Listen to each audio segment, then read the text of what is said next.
So my number one safety tip for a solo female traveler is to just look kind of fucked up. You know what I mean? Like, it's not about winning a beauty contest out here. We're not out here to look good. We're out here to live life, right? And have experiences in the world. And I'm not trying to say, purposely attempt to look ugly, but you're honestly better off erring on the side of, like, homeliness, rather than trying to, like, show off your looks or anything like that. Just, you gotta be smart about it,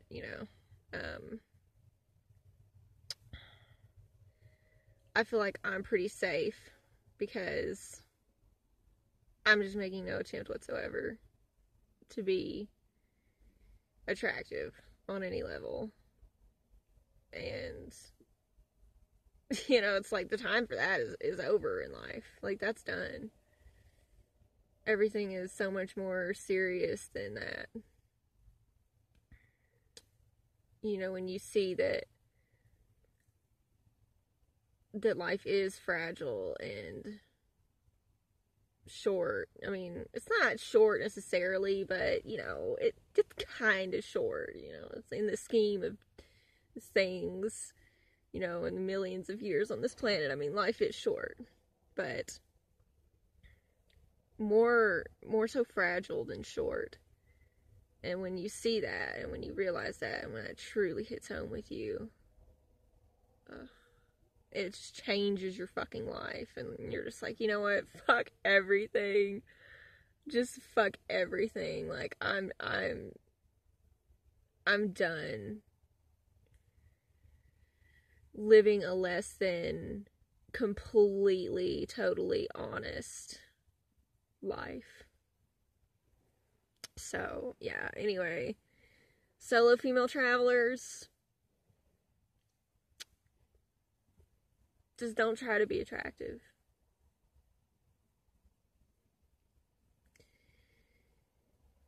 Only do that if you're in a safe place. Like, if you're with people, right? If you're with people that you actually know and stuff, and you're, like, going out for, dinner or whatever, then fine. But when you're alone, solo, don't do it. Don't try to look attractive. There's no reason to.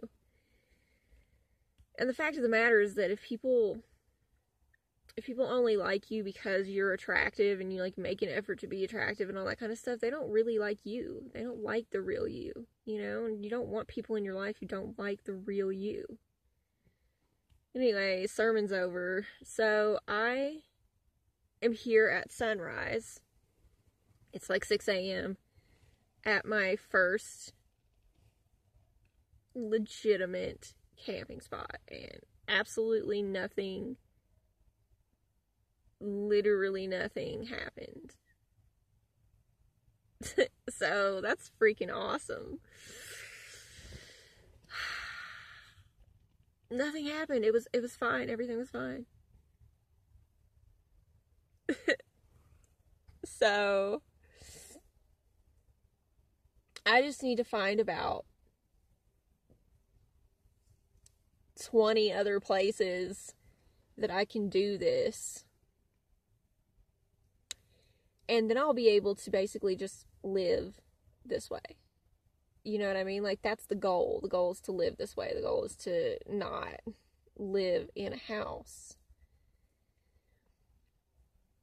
Because when you live in a house, it's like you're living in a climate-controlled box. And you're just a piece of meat rotting away in a climate-controlled box. It's just slow rot.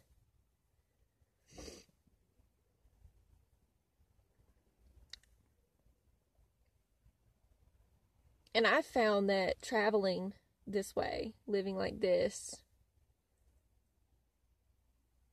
it increases your perception of time by, like, roughly three times as much. So I left, I think, a week ago today. And it feels like I've been gone for probably like 3 weeks. Like, and it's just, honestly, it's timeless. It feels timeless. It's like the amount of experiences that I have had just like so far a week into this is just,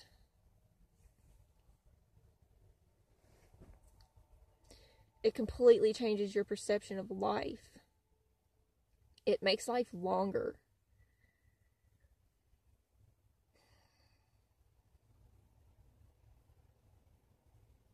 And it's like, it's cold right now.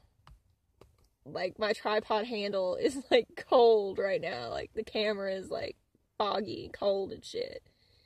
Like, it's cold. And that feels good. It feels good, you know? It's like, usually if I'm in a house and it gets cold like this and the heater's on and everything, my nose gets so dry. And it's just so dry and makes me just have a headache, and I wake up feeling, you know, sick. And I don't feel like that. I'm cold, but I don't feel sick.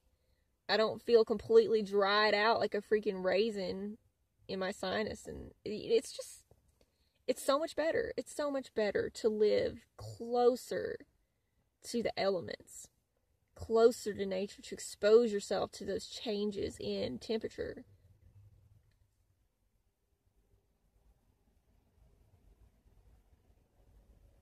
So I recommend and encourage everybody, especially if you're curious or drawn to it, try to do this. Try to attempt to live a mobile lifestyle. And even if you can only do it on the weekends or for a day, you know, every now and then, do it and see if it makes you happy, if it makes you feel good. And if it does, work toward making that your life. It's okay to do it. But you have to plan and learn and become educated about how to do it. I've spent probably a good 2 years solid, maybe a little bit longer, but about that, planning this and thinking about this and learning about this and trying to educate myself. And so now I'm here, and now I'm actually attempting to do this forever, basically. You know, and I have a spirit of wanderlust. It's like, you know, I'm not necessarily the most realistic person in the world, okay? I will literally leave to go and do this on a road trip, okay, with the intent of it being forever.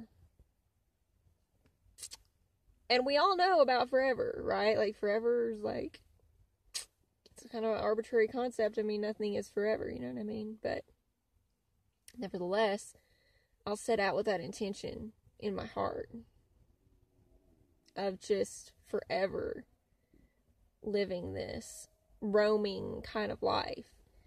And that's an experience I want to have. I want to do that.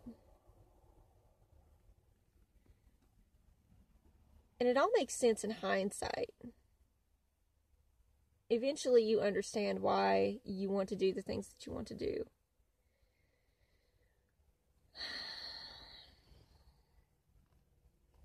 But the important thing is that you just do it, because you'll always be curious, and if you don't do it, you'll regret it.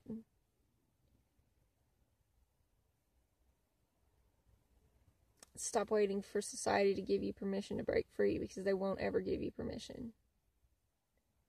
Misery loves company. They don't want you to be free. But you can be free if this is what you want. So I encourage you.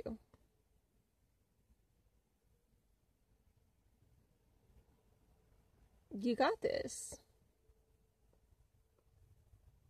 Solo female, solo dude, whatever.